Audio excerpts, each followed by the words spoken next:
Hi, I'm Katie, and this is episode 103 of Ornamentations, which is going to be so much fun. I have lots to share today. I am back from summer school, and I can't wait to tell you all about it. It was amazing. I have lots and lots to share. I have beading, I have some stitching, I have some haul. There's an upcoming kit release to share with you, as well as a very exciting new start for Sampler September. Happy Labor Day, everyone. If you're in the US, I hope you had a wonderful holiday weekend and got some rest, relaxation, and some great stitching time in. My mom is also going to be joining me later in the episode to share her whips as well as her experience at summer school. So let's dive right in. To celebrate Sampler September, we are going to start with an overview of my sampler whips, which currently number 3. The first is Fox and Rabbit, Elizabeth Campbell, 1838. I brought this with me to summer school. It's a piece I always associate with summer school because I first saw this 2 years ago at summer school when Karen was stitching the model. It was then an upcoming release, so as soon as it came out, I got it. I started it. This has been backburnered for quite a while because I was further along on Eliza Townsend, and I wanted to finish that first, but I do periodically pull this out, work on my border, and I brought it with me to summer school. As I said, my net stitching is those and this because most of what I actually did, I had to frog. Too much talking, not enough counting. Whole thing.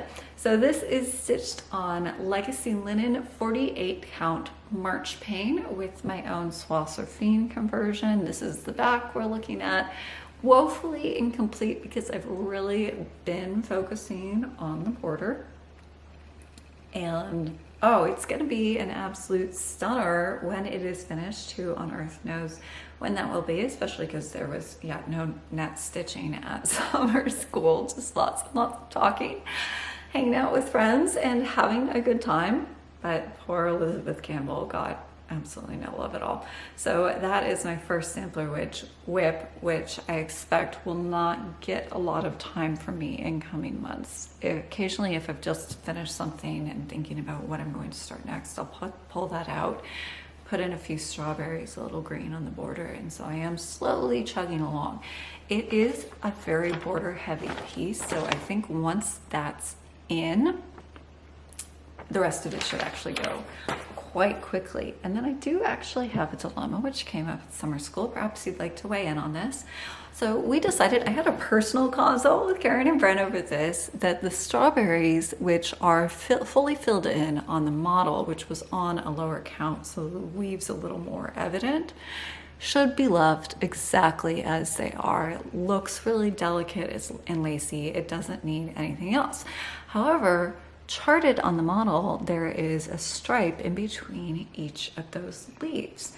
I had planned that I would just go back and fill that in after the fact with my lighter green. However, my mom was looking at that going, I really like that open and lacy too. Why don't you just leave it? And it was like, oh, twist my arm. Don't have to have 10 million starts and stops.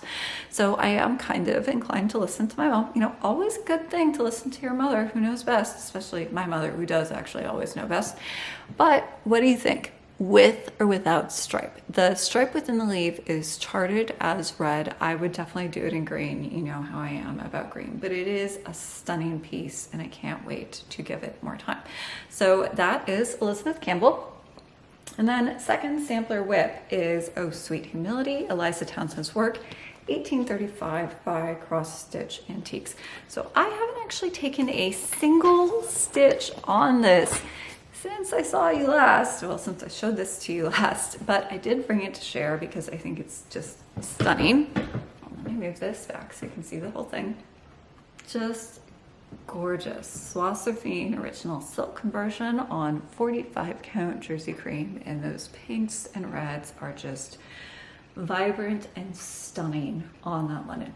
So I brought it to share, and as Kathleen was at summer school, we took a photo together that I wanted to share with you, in which I'm going to insert here. It was very complimentary, and so I was really happy that I brought this. People got to see it. So there's nothing new on this since I showed it to you last. This is the back.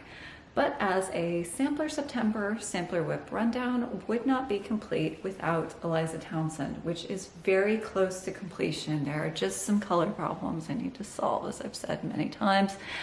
The carnations in the border, which keep plaguing me. So I will at some point really sit down, hammer that particular color issue out, and figure out how that goes forward.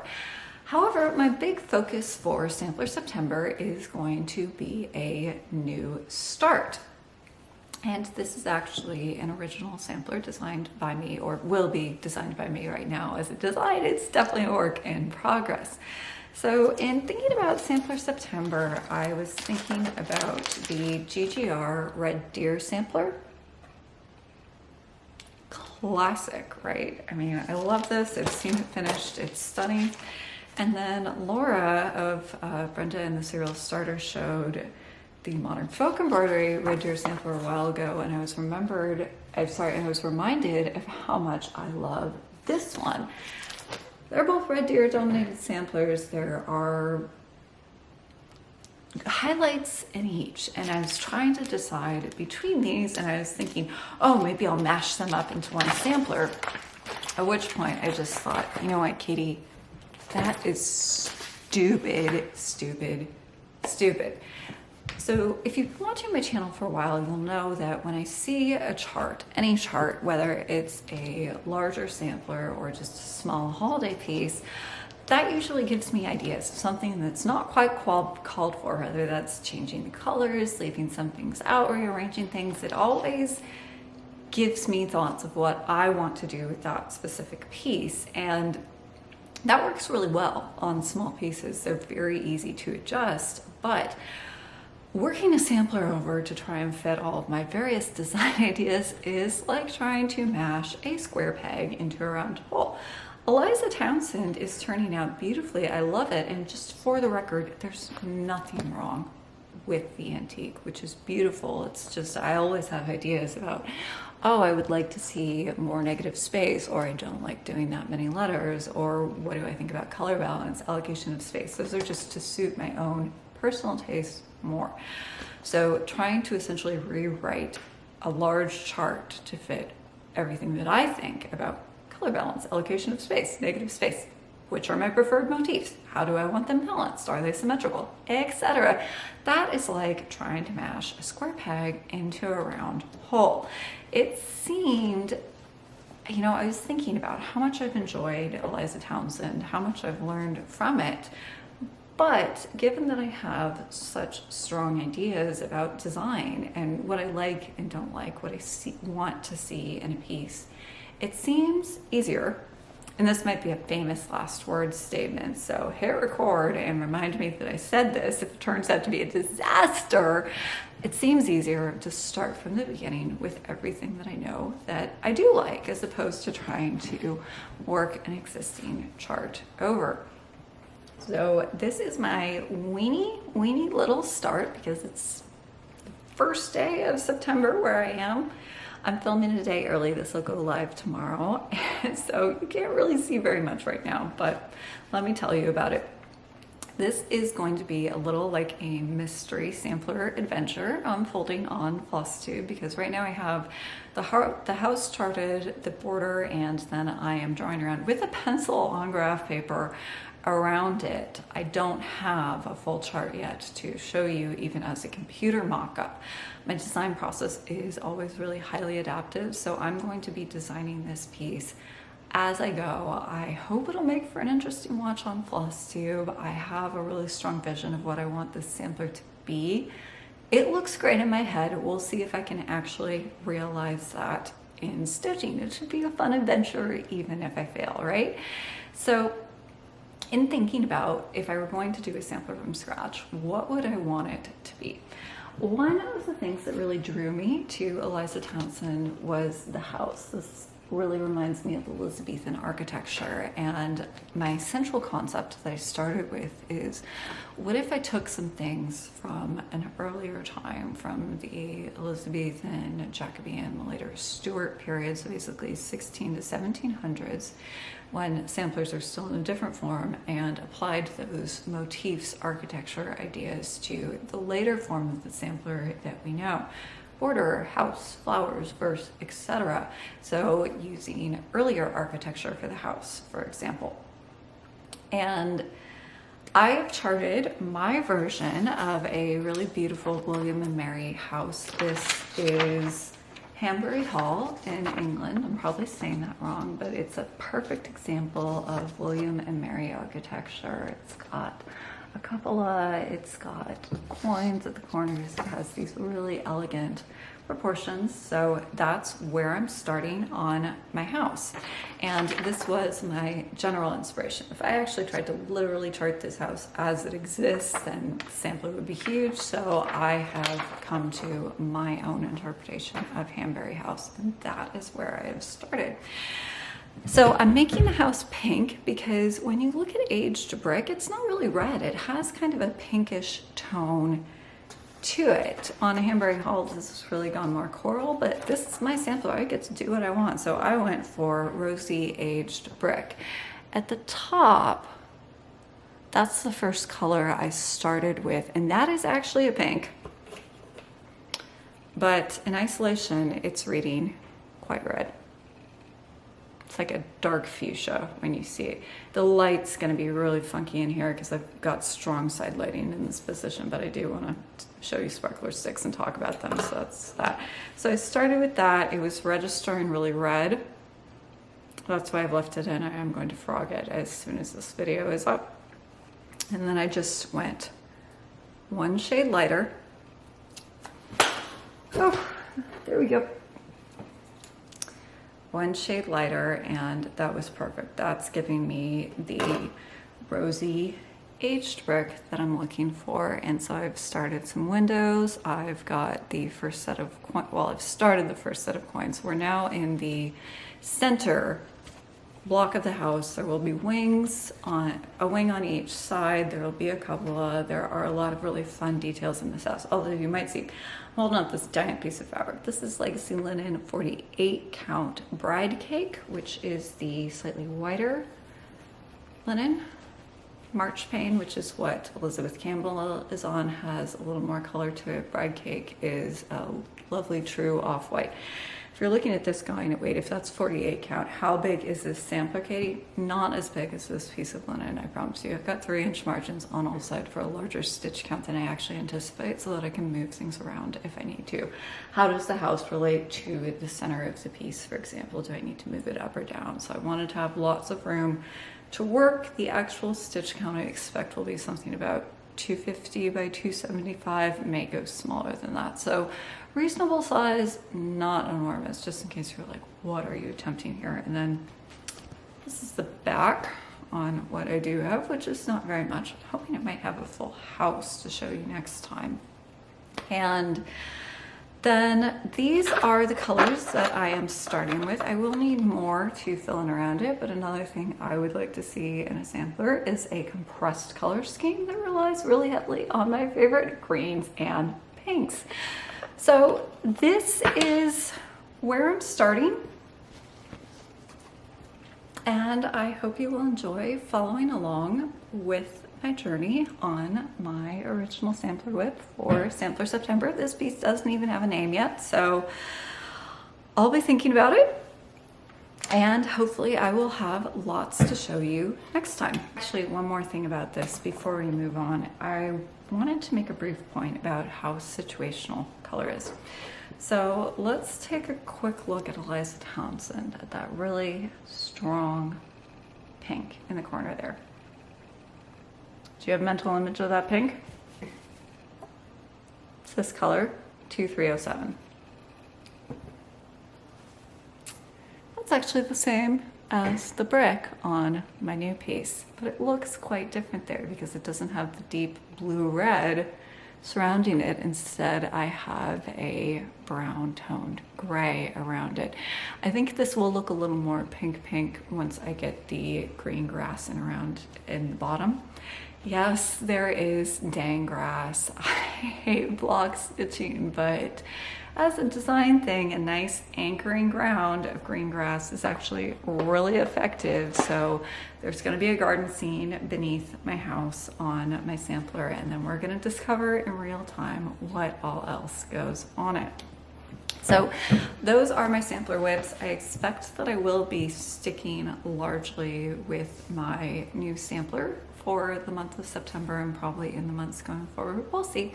There's no, I have to have this done by a date. This is just something fun that I'm doing for myself to see, you know, can I design a sampler of this type? It seems like a fun adventure. That might be famous last words. But I do have some smalls that I want to get back to. I need to put more work in on Stacy Nash, Let Love Grow, which is going to be the first Flosstube kit release for next year, and that actually brings me to an upcoming kit release this year, and this is the coming fall kit. This is going to be released in 2 weeks on Tuesday, September 16th at 8:15 a.m. Pacific time, and that is Gather Thy Harvest Pinkeep by Stacy Nash. This is the chart, which you will need. My kit do not include the chart, but you absolutely still need the chart. So from Stacy Nash's Etsy shop or from the LNS of your choice, if you would like to stitch this. And this is my finish, which I've done on Legacy Linen 38 count Soie Surfine.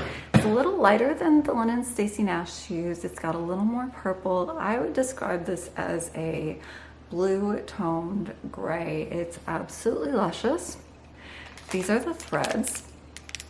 So a very fall palette in that you've got lots of great neutrals, you've got a good orange. It looks like a fall color scheme. Then you throw it on a slightly unexpected ground and you get something, I think, a little unexpected, a little less traditionally fall, but still beautiful. The cost of the kit is $58 and it includes everything except the chart. So linen, full spools of all threads used, just a mix of goblins and 103, the silk satin backing, and then a full written guide to the conversion. If you're familiar with this chart, you might note that I didn't actually do the whole thing. I just did the basket motif and I left out the acorns, the ground underneath, but you have enough thread, linen, and silk satin backing to stitch the entire piece exactly as charted if you would like the slightly larger version. I also added a crystal briolet edging to this, and details on what I used are part of your kit materials if you would like to do a finish similar to this one. So this is a fabulous piece. I hope you'll join me in stitching it. It's the coming fall kit release, which will be available next time. It's also a really great example, I think, of what white goblins can do for you in terms of white stitching, because ooh, that looks pretty nice, right? No blips there. If you've never tried goblins before, great example of just how a really good thread can make white stitching just shine out even on a high contrast ground. So that would be a great chance to try it if you haven't done it before, and this will be available next time. Also in kit news, the Britomart Sampler class begins before my next Flosstube. The class begins on September 15th. So for those of you who are already in the class, your login information is going to be sent out the week before class begins. That means you're not hunting to find your login information when the 15th rolls around and you have to log in to get the lesson. Oh, my hair's doing this weird flip thing. Anyways, and then on September 15th, a link to the first lesson will go to your email. If you are a student and you don't receive either of those, make sure to check your spam folder. If it's not there, please contact me using the contact form on my website. And if you don't hear back from me, please email me again, but provide an alternate email or an Instagram handle. It always happens in every class that there's one student whose internet service provider blocks my emails entirely, including my replies to their frantic emails about where's my class. And it gives me a heart attack, it gives you a heart attack, so just if that happens, help me out, give me an alternate way to contact you. It's almost always a Hotmail email address, by the way, so watch out if you've got Hotmail. But this is the Britomart Sampler. I'm so excited to finally share the class with you at last. It is very comprehensive, but in a good way. For some of you, this is going to be way more instruction than you need. You'll be skimming a lot. But for those of you with less experience, I hope it will help you stitch the sampler with confidence, learn new techniques, and whether or not you want to do it reversibly, achieve a beautiful result. If you are thinking about it, there is still plenty of time to join us. Class begins September 15th. I will also take late registrations, and kits, both kit only and kit with class option, are currently in stock. I am so excited. We are going to have a fabulous class. So those are also available on my website. It'll be linked in the description. And with that, let's talk about summer school. Summer school is amazing, guys. It always is, but I think that this particular summer school was very special.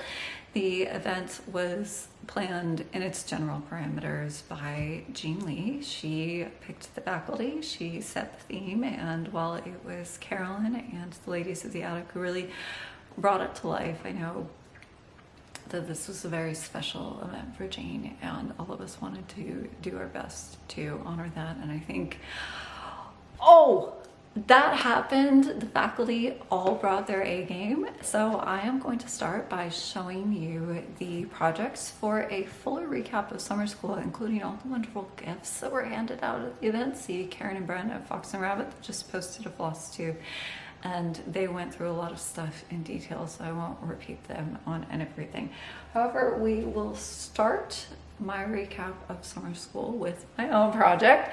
It's sitting right next to me. If you've been admiring it during this video, yeah, that's what we're going to talk about. So I did an original project beaded rather than stitched, although super easy beading. Stringing, there's no bead weaving, there's nothing advanced. Anyone can do these. The project is called Sparkler Sticks. They are meant to be beaded fireworks. These three slightly smaller ones are the class pieces, and yeah, they move, they sparkle, they dazzle, and you can play with them. I specifically chose a wire that would hold its shape but was malleable so that you can just kind of, you know, arrange these. When I was making these, I started with the models. Well, I did some development work first, but once I got to the full thing, started with the models, and then I just started playing with it, which is what led to all the variations that you see around me. And so I would put them in a vase on my desk, just like I have here, and I would just arrange them.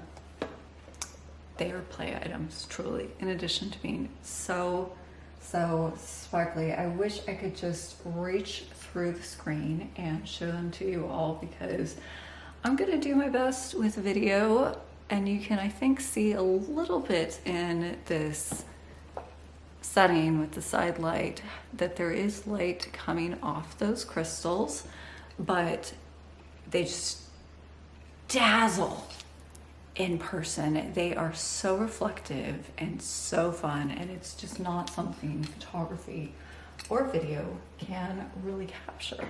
But they're really fun and very easy to make. They are a great accent to a display or just something to put on your desk because they are fun.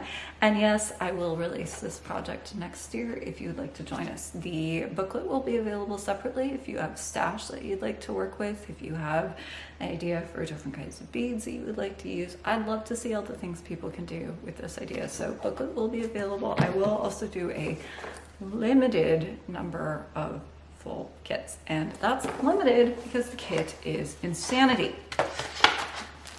One thing I found out, this is my mom's kit, I actually didn't retain one for myself. One thing I found out when I was doing the development work on these is that they work best when you have lots of different types and shapes of beads. If you just string a bunch of seed beads on wire and top them with a bicone, it doesn't look like this. So I went for maximum effect and also maximum pain in kitting, because in the kit there is one bag each for red, white, and blue, as well as your other materials needed. And in each of these there are like 1,000 different bead and crystal types. Brent commented on their Flosstube that I was crazy to do this absolutely right. It was a nightmare, but it was also completely worth it, seeing how much everybody enjoyed these and how much people are, I hope, looking forward to making them. I had so much fun with them. I really, truly did. Just playing and enjoying all of the sparkle, all of the fun. And so the wire does slightly tremble if you move them. That is intentional. They're meant to be interactive, not just static, because yeah, they sparkle. So I'm gonna insert a few photos here of us holding the sparkler sticks. I don't know what to say other than that. I really enjoy them. I had a great time, and I hope that those of you who are at summer school and have kids will enjoy these little bits of sparkly goodness as much as I do. And then for my talk, I mostly spoke about beads and what's available out there, what your considerations might be in working with them, whether that's sparkler sticks or embellishing your cross stitch or making beaded edging for a finish. So that was me. I was on Saturday morning after Karen and Bren, and from that point we're gonna go in chronological order. So the weekend kicked off on Friday night with Vicki and Megan Jeanette of Needlework Press, two of my favorite people. I love them, and they presented a wonderful antique sampler. I'm gonna take this out of the kit so you can really see it, called Harriet S. Jewett 1825. And this is a remarkable sampler because it's a relatively early American sampler, not from the Eastern Seaboard in a major population center, which is where you find a lot of early American samplers, and because it lists all the states and territories as they existed in 1825. Vicki noted in her presentation that there is a similar scarlet letter chart that also lists the states and territories. I think that one was 1832, but it's not quite as decorative as Harriet Jewett. And then on the back you can see the antique. For their presentation, they spoke about what America was like in 1825. It was still very much a developing nation, which is one of the reasons that you see fewer samplers in this period as soon as you leave the major population centers of the East Coast, Boston, New York, etc. And then the kit is in this beautiful bag. It has all the threads, there's the linen for the sampler, there's a small perforated paper project because this is Needlework Press we're talking about here, and hopefully it's a huge pile of stuff. I'm trying not to knock it all over. A card marking Harriet Jewett, the centennial, and our very special Star Spangled Summer School. And then a wonderful paper project. This you need to cut out, but when it's fully cut out, you fold it over, and it's a girl stitching an American flag. So that was Vicki and Megan, and then they were followed up by my good friend Susan Stanley making her attic faculty debut, and she knocked it out of the park both with her project and with her talk. Ooh, should have prepared better. Hold please. Sorry about the crinkle. So her project, well, let me talk about her talk first. Her talk was about the celebration of the American Centennial in 1875, both the Centennial Exhibition in Philadelphia and then the ways in which it was commemorated in sewing, specifically through quilting. At the end, she talked about her centennial quilt. I'll get to that in a minute. So first she took us through the 1876 exhibition, and you know, to me the wildest things were all of the ways in which our lives and country have changed so much in the last 150 years, because, you know, one of the great laugh lines was that at the 1876 Centennial Exhibition, attendees were awed by this really exotic delicacy that they had never seen before, in which they ate in little plates with a fork and knife. It was a banana. Everyday thing, but truly new in 1876, as was the telephone, which really startled the Emperor of Brazil when he heard a disembodied voice next to his ear. All kinds of just fun little facts like that, I think, are part of what brings history alive. And then the real star of the show, no offense to Susan's presentation, which was amazing, was her centennial quilt. She had brought a quilt rack, which Bren manfully figured out how to put together. They put it behind the podium, and so it was the backdrop for the weekend. I can tell you, I have never looked as good as I did when standing in front of Susan's magnificent centennial quilt. My mom was actually kind of like, you shouldn't do that, you're obscuring part of the glory of the quilt. And I was like, yeah, I know, but like, oh yeah, it looks so good in front of it. So it was the centerpiece visually of the weekend, and it is truly a showstopper. So she talked about the history of the quilt, how it came to be a project that she worked, and some of the ways in which quilting was used to mark the American centennial, and that in looking at the sesquicentennial or the semi-quincentennial, what she might do to mark that epoch in our lives and in our country's history. And then she presented her project, which was, I think, the sleeper hit, not so sleeper actually, the smash hit of the weekend. Let's just be real here. And that is Clara 1875. It is a stand-up doll in patriotic dress. And then with an alternate, with an extra, you can work from sea to shining sea as a commemorative to go with it. She had it with just some little buttons and a vintage dough bowl, and it was absolutely lovely. And then her kit included all of the threads, full skeins of soie d'Alger, the linen, some paper ephemera. It's just stunning. The shading is beautifully done. I mean, you would not know that Susan is not already a master with the grid, because beautiful, beautiful work, really subtly shaded, and that's not an easy thing to do in cross stitch. Speaking from experience, I'm not really a natural at the grid. I always think I do my best work when I'm not constrained by little squares. And then, Saturday morning was the fabulous, first thing before me was Karen and Bren of Fox and Rabbit.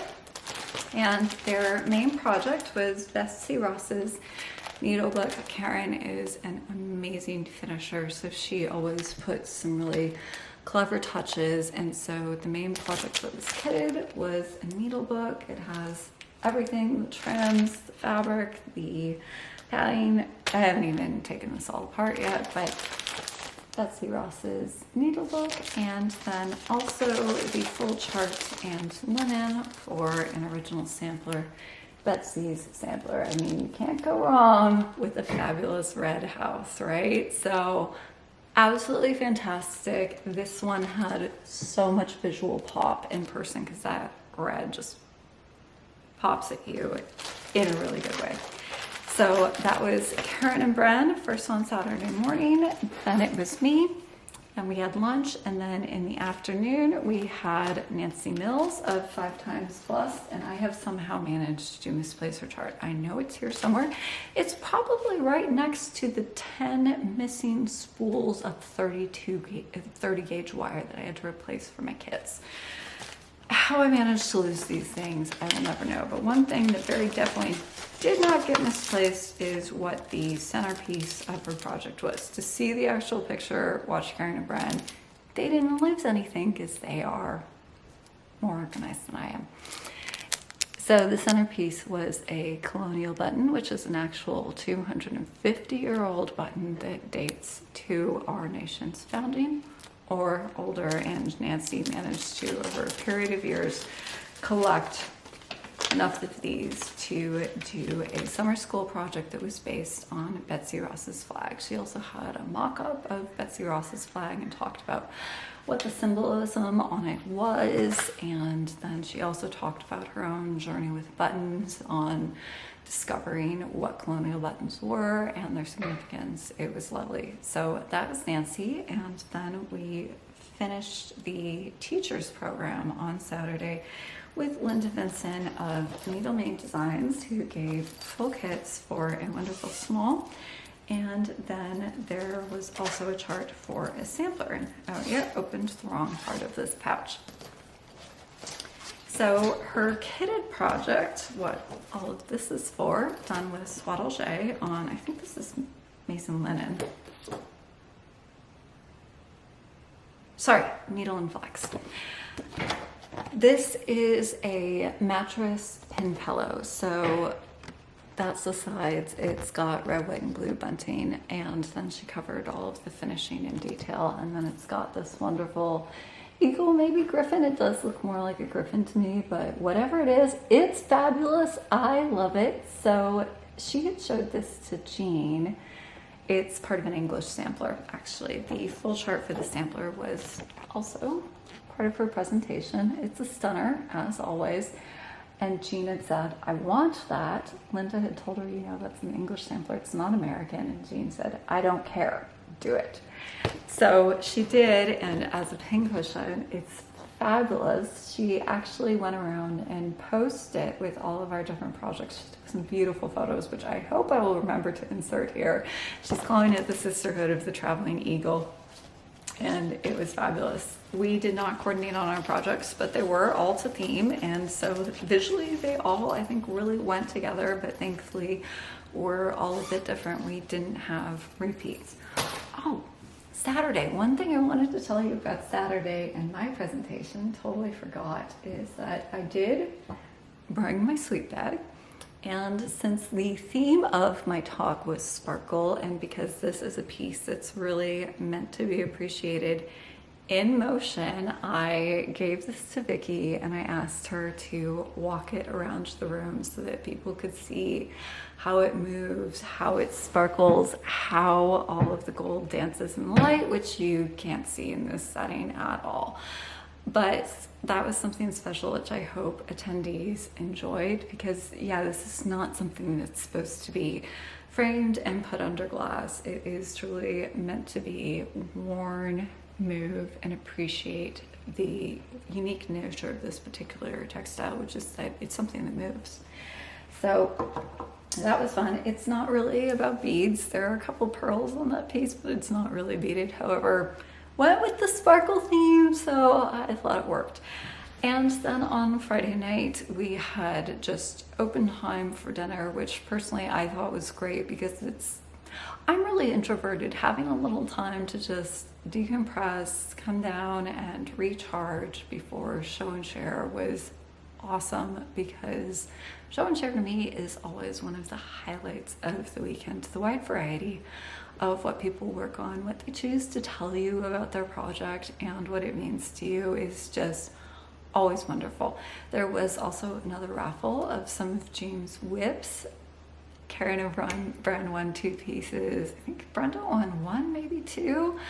And you know, honestly, at that point, it becomes a little bit of a blur. Anyways, I think everybody went home happy who won one of Jean's whips. I wouldn't be surprised if there are more knowing Jean, and that we might see that again at some future events if you missed out. Just yes, Jean was truly the original serial starter, but you know what? She loved it. Starting a new piece brought her a lot of joy, and then the extra glorious part of that is that now those starts are bringing a lot of other stitchers joy too. And then the weekend really finished off on a high note with Paulette of Plum Street Samplers on Sunday morning. I had never had the pleasure of meeting Paulette before. I knew all of the other summer school faculty already, but this was my first time meeting Paulette. It was very difficult for me not to fangirl all over her. If you watched my channel before, you know I'm a big Plum Street fan, so try not to be all, oh, Paulette Goddess that was difficult. Might have creeped her out a little bit, but she is a lovely, lovely, lovely person. She's also a really good speaker, so she finished the weekend on the perfect note with a very funny, unscripted, fluid talk on her piece, which was a stunner. Full kit, and the sampler is America 250. I'm gonna actually take this out of the bag so that you don't have any glare obscuring it. So there's meaning behind each of the motifs, which all relate to the revolution, the founding of this country, and some of the things that brought us to the revolution, which was also a theme of Bren of Fox and Rabbit's talk, how the revolution influenced the discovery and founding of Australia. Actually, it was fascinating. I didn't know a particular bit of history, so learned something. So Paulette, we have the Boston Tea Party, we have initials of some of the founding fathers. Don't focus on me, camera, focus on the sampler. We have the eagle, the original flag, Independence Hall, Paul Revere's Ride, and the Stamp Act, I believe, were all of those. And then she put them together into a beautiful sampler that looks, oh, the Liberty Bell. It looks really cohesive and has this really wonderful border that is both stars and flowers, all centered around the eagle, and yet it all looks completely like a coherent whole. Paulette's a master, let me tell you, and also a wonderful speaker. And then her verse is, we hold these truths to be self-evident. So America 250 and Paulette's talk was how we finished the weekend, which was just the absolute perfect note to end on. It was, oh, I couldn't have scripted it better, truly. Fabulous project, wonderful talk. She really is an incredibly engaging speaker. As someone who does a reasonable amount of public speaking myself, when I see a great speaker, I'm always just like, oh, yes, props. So we had some wonderful presentations. I hope a lot of substance as well as a lot of fun and just amazing projects. So that's Vicky and Megan, Susan, Karen and Bren, me, Nancy, Linda, and Paulette. So that's 7 full kits and even more projects because there were some additional charts provided. So, hoo boy, you got a lot at summer school in addition to just all of the fun that was had. I really enjoyed myself catching up with old stitchy friends, meeting new stitchy friends. It's just special. If you haven't been to a retreat before, I know there can be retreat anxiety. I felt it myself before my first retreat, believe me. I'm not a natural people person. I'm very introverted. I'm very shy. I thought I was really going to struggle. But there, I think, is a natural fellowship among stitchers, something that we all feel. And when we get together, it's magical. So if you don't know anyone at a retreat you're going to go to, if you're worried about going to a retreat because you don't know if you'll like it, maybe give it a try, because I had no idea I was going to love it as much as I do, because I would not miss summer school. And I had thought I wasn't a retreat person, so I do understand where that comes from, but maybe think about it. I know they're not in everybody's budgets, so if it's not something that's within reach for you, or the travel is too far or whatever, I hope at least hearing about it is fun. We certainly had a great time, and I hope I was able to bring a little bit of summer school to you. There were also amazing gifts. I mean, tons of them. You want to see everything. Karen and Bren, I don't want to just repeat their Flosstube, so I'm just going to show a couple. If you gave me a gift and I don't show it here, it is no less treasured. Thank you all. The generosity of stitchers is always just amazing and touching. We always try and save lots of room in our suitcase, and I'm like, we really need all this suitcase space? Like, yeah, Mom, you do. We're gonna need it coming back, not going there.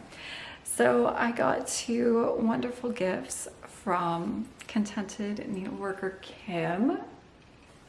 Project bag. Oh, she knows me so well because green. You know, what more can I say than green? And green print on the inside, and then a beautiful bird card because Kim, birds, oh, beautiful. And then she also gave me, I'm ridiculously excited about this, a bedazzled green pen. This is a work of art. It's going to go on my tray, on my desk, so I can just sit and admire it. And once in a while, I might actually write with it. But mostly, I just want to admire my bedazzled pen. Kim, she gets me. She speaks to my soul. So, oh, I love it. Karen had a bedazzled pen. I had just put it down and been like, man, I want one of those when Kim came up and gave this to me. And it was even better because it was great. Highlight of the weekend. And then another gift, which I wanted to share because I think this is something a lot of people might find really clever and useful. So I don't have a lot of whips. I can tell them apart by what project bag they're in because there's a whopping 4 cross-stitch whips currently in my life. So I know which bag they're in. Not a problem. But people have a lot of different ways of identifying and marking their whips. Sarah of Sarah's Stitchy Spot takes a photo of the piece with her Kodak ink and puts it on a tag that she puts on the bag. Some people use little disposable tags and attach them to bags. Some people do whip surprise, or you don't know what's in it, just, you know, find out. And then we all got wonderful handmade project tags. It's got a little clip that you can attach to your bag, and it holds a little pull-out card to identify your project, so you can just know at a glance what's in there. Really easy to make because this is just a felt pocket, so something that anyone could make. Just hold the top, add a clip it onto your project bag, and then you have got a very decorative and fun way to know. Hold please. What's in the bag. So that I definitely wanted to share just because I think you might enjoy doing that. And then I also got, in addition to everything else, seriously, just go watch Karen and Bren, some wonderful mother of pearl gifts. So Karen and Bren gave me their beautiful, come on, let me take this out of the bag. I'm not prepared. Their beautiful mother of pearl binder with their fox and rabbit, which I am absolutely going to hang on my mother of pearl tree with my crystal dots. Ooh, the light's showing up some of the fabulous iridescence of the mother of pearl there. And so that was from Karen and Bren.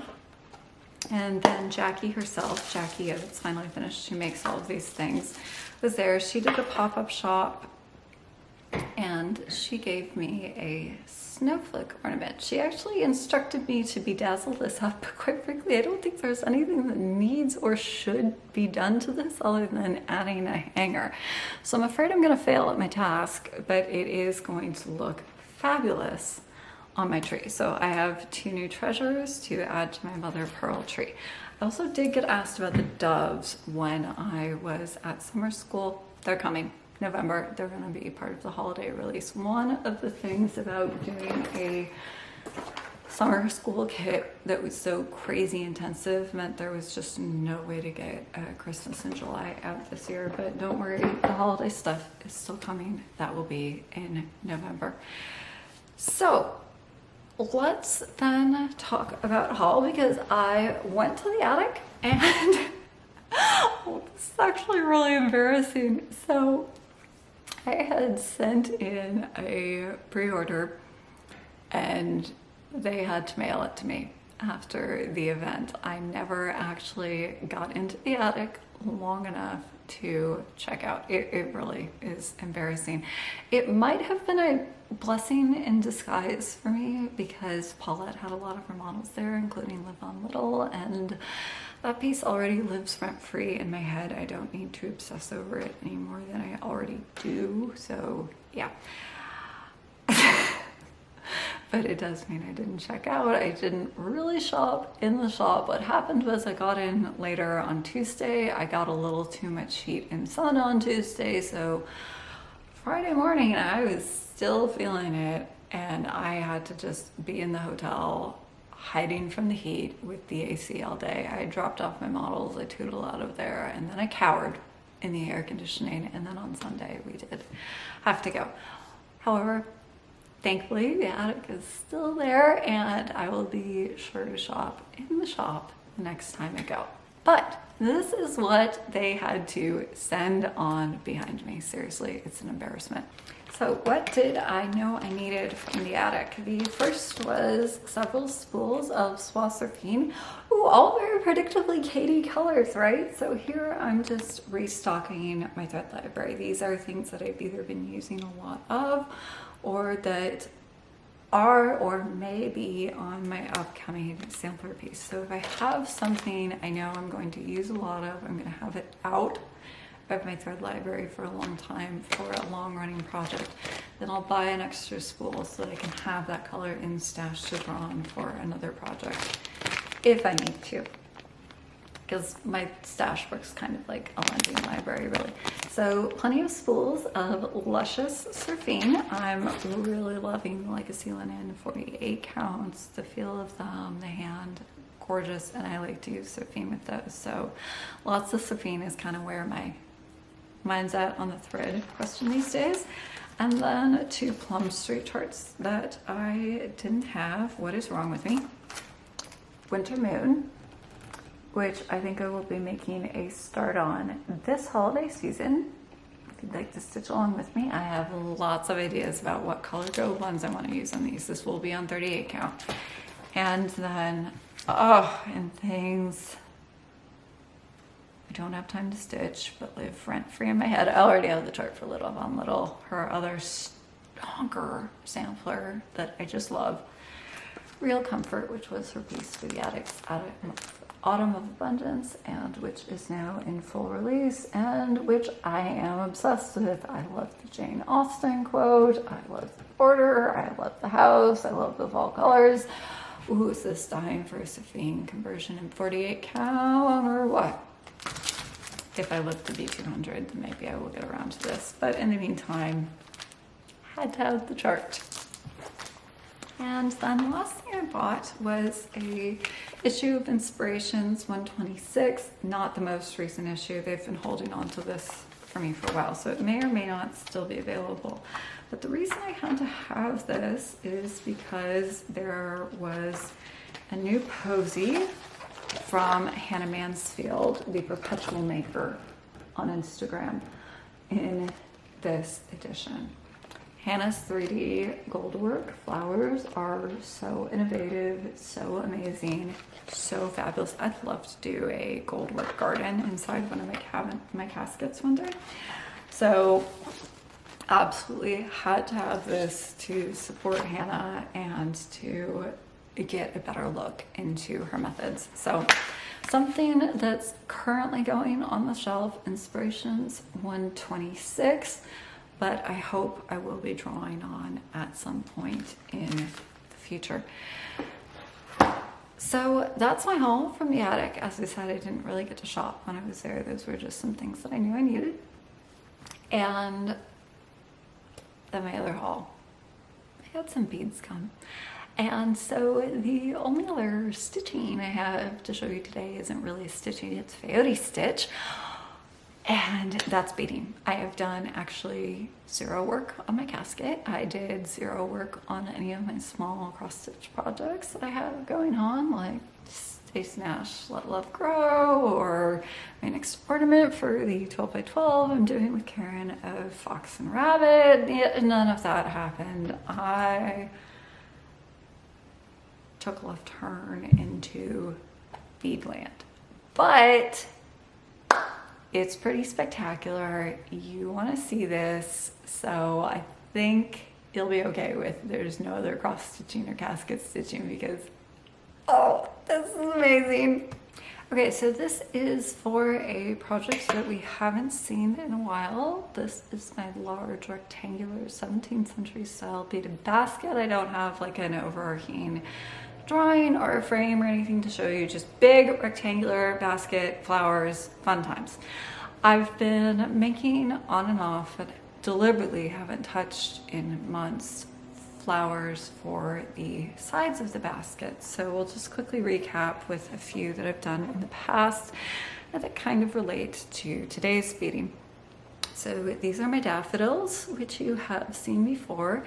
These are of note because the slightly darker leaves, which are not going to focus, are actually cut beads in a very warm yellow green that I already had.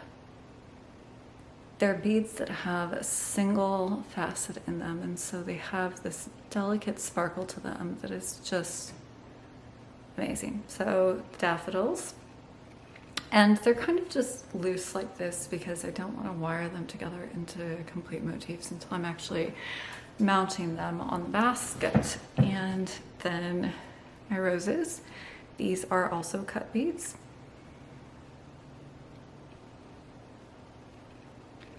Fully dimensional, so fun.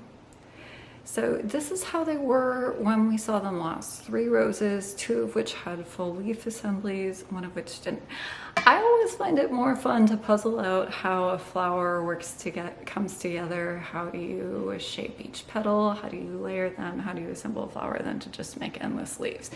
So I try to keep up with my leaves, but I do sometimes get behind on that. So I had 2 roses with leaves and 1 with no leaves. So one of the things I did once I went down the beaded rabbit hole was I made a set of leaves for the rose that was missing its leaf, and I have not put those on because I want to see how those cascade down the sides of the basket before I lock myself into any positioning.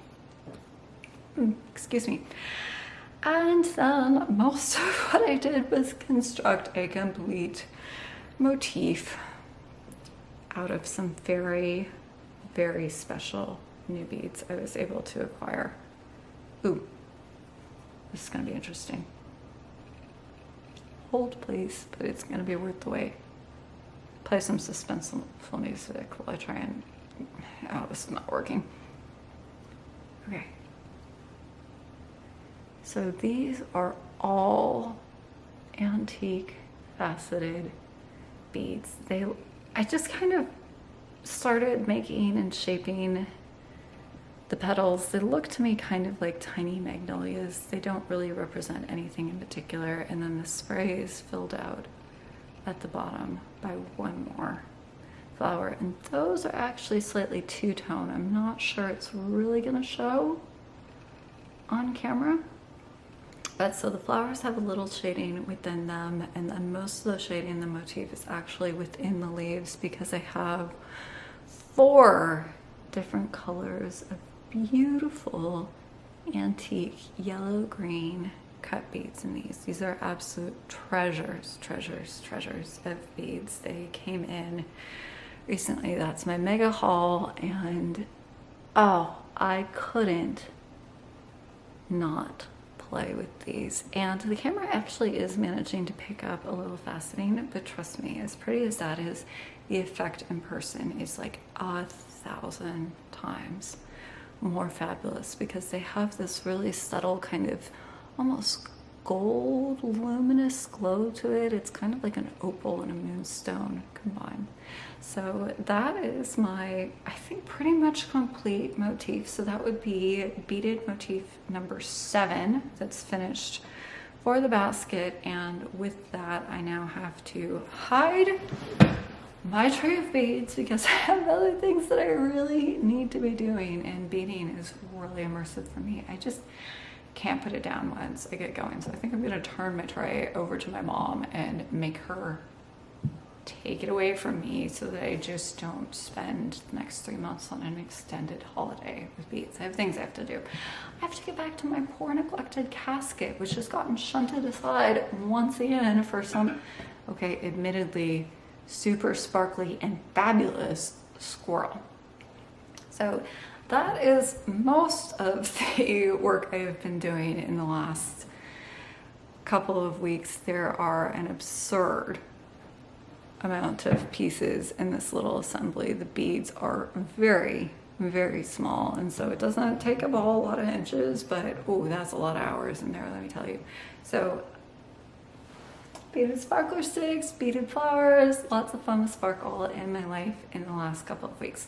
So with that, that's actually what I have for this episode, and I am going to go ahead and bring on my mom.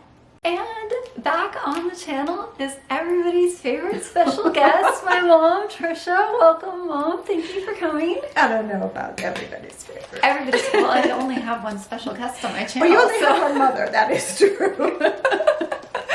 So, Mom, we just got back from summer school.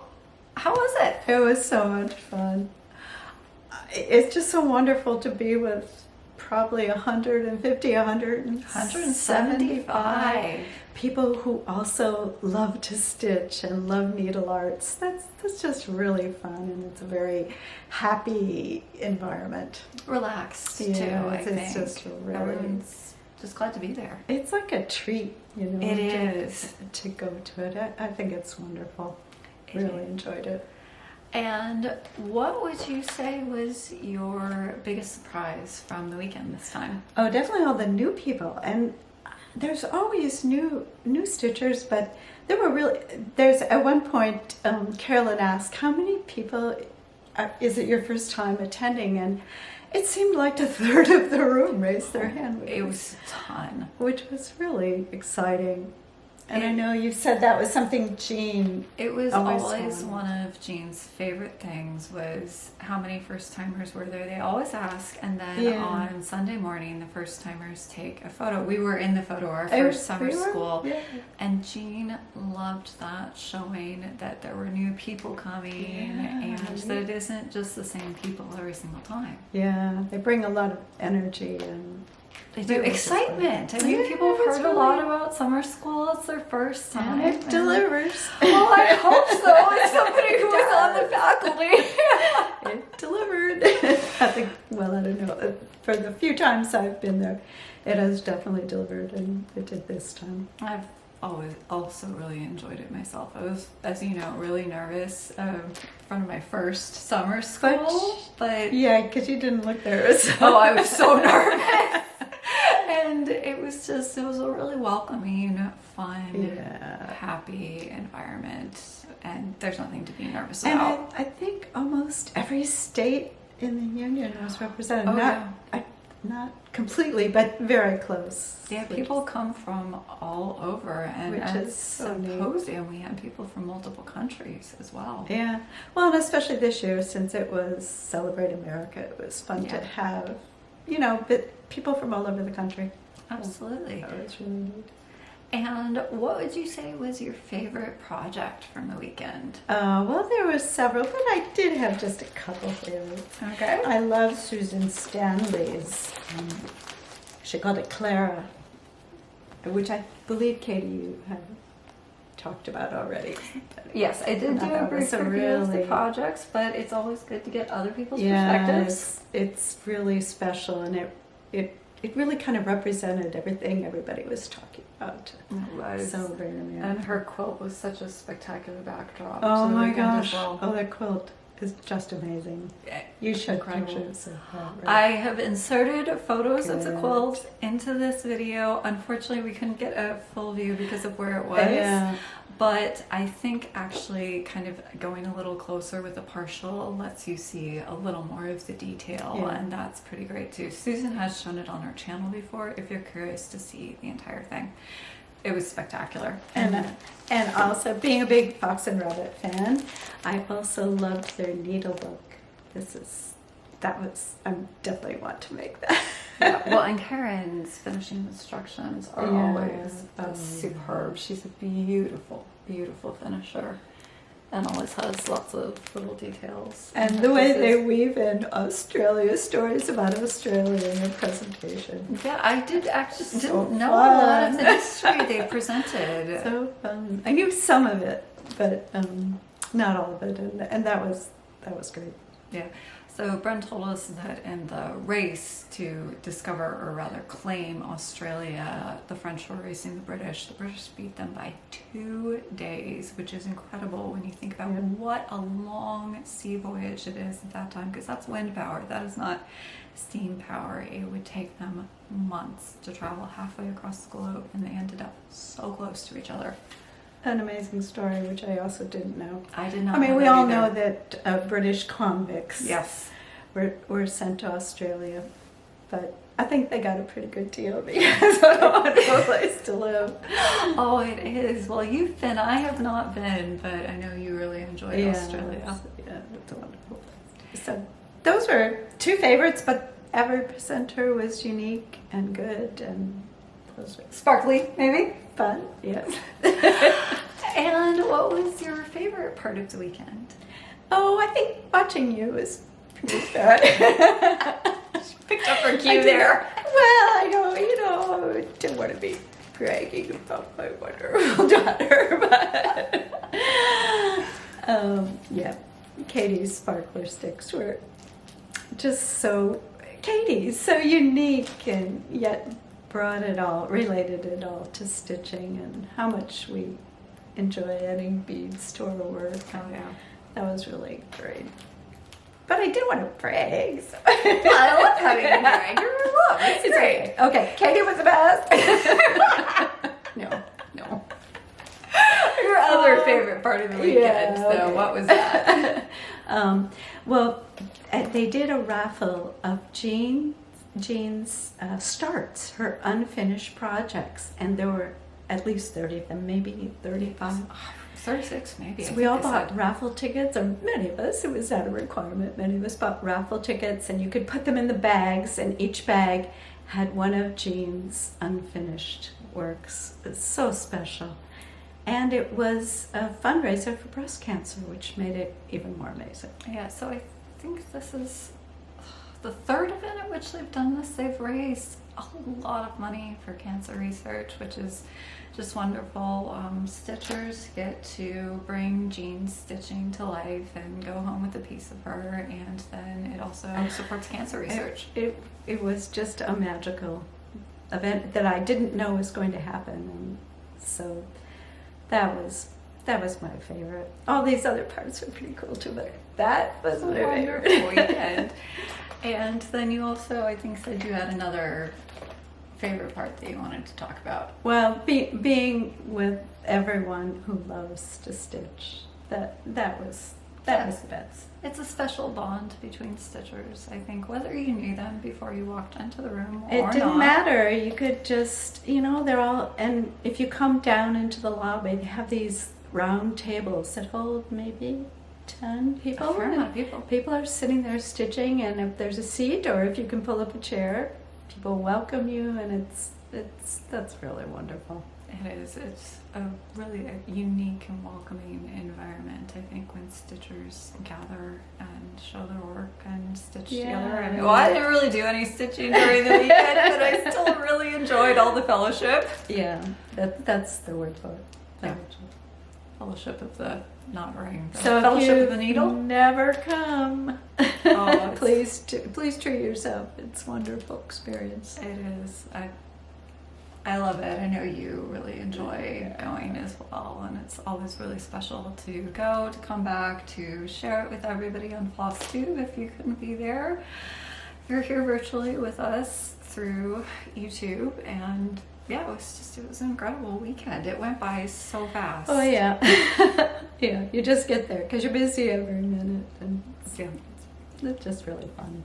It is. And then you also shared something with the room at Show and Share. So would you like to show us what you've been stitching on? Okay. Well, I feel like I've been stitching on this forever. If you've seen it 3 times, I'm sorry. Well, here, let me show you that. It's of the fox and rabbit. Is that focusing? Yeah. Margaret Ligertwood. It's a Scottish sampler. It has these beautiful florals. Colors trees. picked by Katie. You picked a lot of them, Mom. Let's see. Well, here, I can give you a feel for the the reds and greens with some other pop. Our most important shades that we love the most. Of course. Yeah. Well, I'm having a lot of fun making this, and someday I'll maybe finish. You are making wonderful progress, Mom. I mean, you've got missing a house, working on the grass, which hey, the grass is takes me a while. Serious business. Yeah, That's no joke. But you have all your florals in, your trees. I remember you working hard on your trees. Yep. Good portion of your border. And yes, Katie has been after me to keep up on the border, and she is absolutely right, because having to do the border at one sitting would be tricky. There are people who like that. I'm not one of them. I didn't think you were as well. So yes. But just every once in a while going over there and putting in a bit of border has my rule is always that I try and keep it roughly concurrent with my stitching, which is exactly what you have done. Every once in a while. You do the right thing. And so this is on fox and rabbit linen as well. Yeah, 40 count white clay. Yeah, and then we are to the point of needing to adjust because you've told this story before, but we have to keep talking. We're not going to talk about it. No talking. Okay, I messed up. I measured the linen carefully and then started it going the wrong way. So there's, we're just going to take out the fence at the bottom, and it's good. It's all good. It's beautiful. I have been watching this unfold next to me as we stitch next to each other in the evenings, and just been filled with jealousy of oh my gosh, these beautiful flowers, the greens, the way they shade. And I think a lot of it is because of the outlining. It really makes them pop. Look at that. Beautiful. And it has a lot of movement. It doesn't look blocky at all. It's very natural and flowing, and it's a spectacular piece. And you picked this out because you saw it at the attic, hanging on the wall, and my eye kept going over there, and I gotta do it. Absolutely stunning. The attic is a good place to get inspired, that's for sure. In some ways, it's like a museum with all the beautiful stitchery all over. Stitching Disneyland is what I like to call it. It's the happiest place on earth. Better than museum. Well, because it's interactive. It's living, right? There are new models coming in all the time. Yes, new they refresh stitchers. it. New charts, and there's always something to see. Yeah, absolutely. And then as it's fall, I had it. Well, part of this was inspired by Jean, and one of her starts. I thought, I have a start that's sitting there, and it's fall. And Paulette of Plum Street was one of the presenters. She was wonderful. She was fantastic, and so it made me think of her Hello Fall, which I have actually pretty far along. So. But I can't remember what this linen is. This is 38 count Filbert by Legacy Linen. I love Filbert. Filbert is a beautiful color. Just beautiful. And it's not necessarily an obvious choice for fall colors, but look at how they just sing. That's a great job. And I don't have my threads all in a nice. But here they are.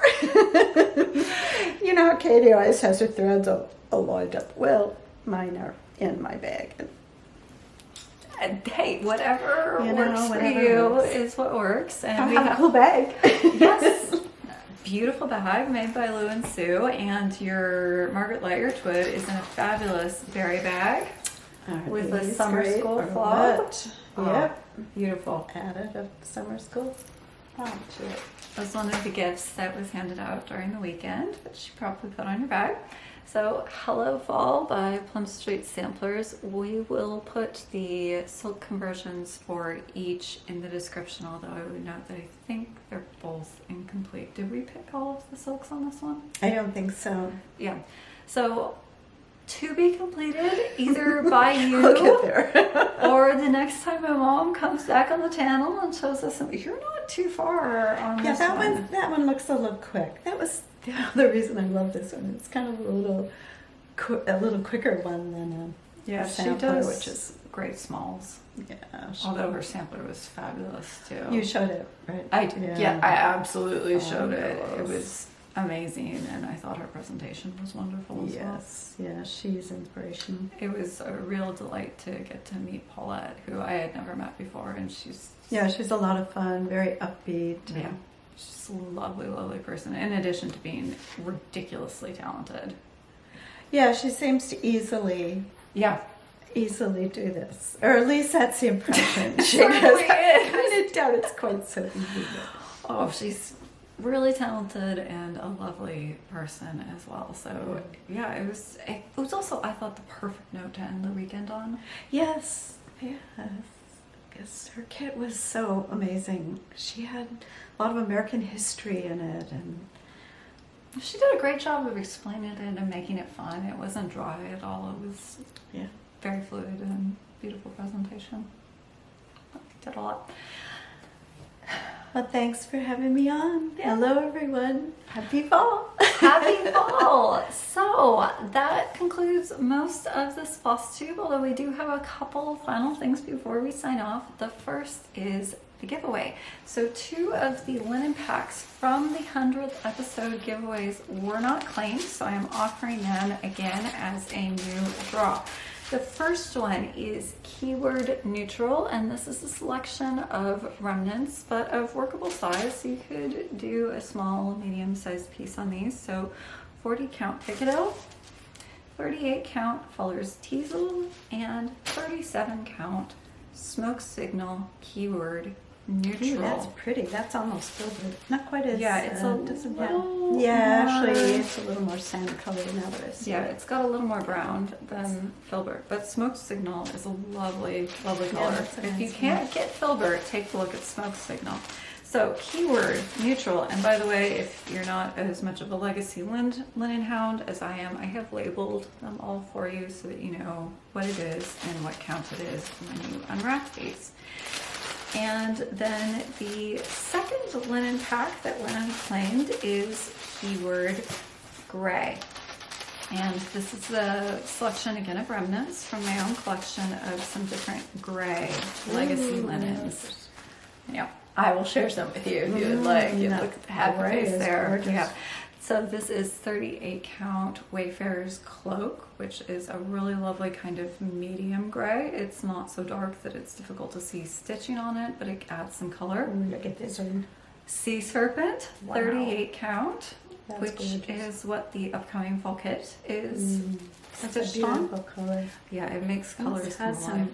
purple under. It definitely has some purple. There's a lot of blue and purple in this particular gray. It makes it quite unique in the Legacy line. And then 2 pieces of 38 count Cloister Cream, which is a heathered linen. So that is the gray pack, keyword gray. To enter the giveaways, use the keywords of your choice. You're very welcome to enter both, one, none, whatever, and leave a comment. So that's this episode, and then for next time, we are going to be kicking off the start of the Britomart Sampler class, which is almost upon us. I'm so excited. I've been working really hard. My mom can testify to that. She has been working very hard Especially on the class. Yeah, the class.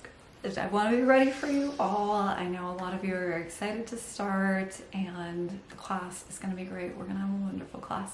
And then befitting Sampler September, I hope to have a lot of progress to show you on my new piece. We will have the fall kit launch and some new giveaways as well. Jackie loaded me up with some mother of pearl to give away to you all when I was at summer school, and the 2025 embroidery class reveal, which will open for registration in October.